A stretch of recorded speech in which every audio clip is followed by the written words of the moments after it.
একদম 2 কেজি ওজনৰ ব্ৰইলাৰ হয় এইটো 2 কেজিতকৈ বেছিহে আছে এতিয়া আৰু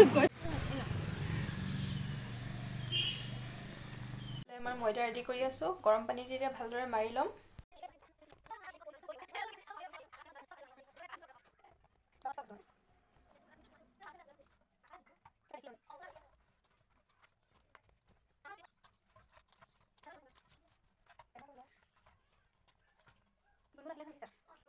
মাংস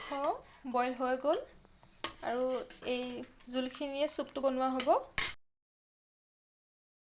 এইফালে এয়া মাংস বইল দিয়া হৈছে আৰু ইয়াৰ পৰা এনেকৈ আমি মঙহবোৰ ষ্টাফিঙৰ কাৰণে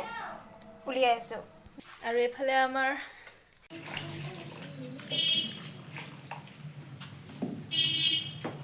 এতিয়া প্ৰথম মমোটো বনাবলৈ ষ্টাৰ্ট কৰোঁ আহক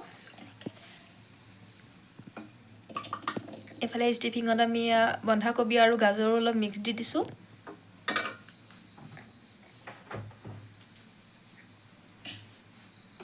ঠিক আছে এতিয়া এইটো ধুনীয়াকৈ বান্ধি দিয়া যাব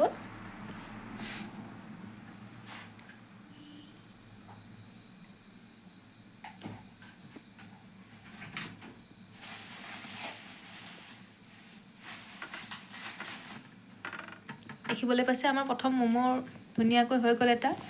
এইটোক এতিয়া ভাপত দিলেই হৈ গ'ল ইফালে আমাৰ চব ৰেডি হৈ আছে এতিয়া 2 নম্বৰটো এনেদৰে আমি গোটেইখিনি ইয়াত থকা গোটেইখিনি ৰেডি কৰিব লাগিব আৰু গম পাইছে কিমান কষ্ট হ'ব ইমানখিনি হৈছেগৈ বেলি তো আমি এটা এটাকৈ এনেদৰে ৰেডি কৰি ল'ম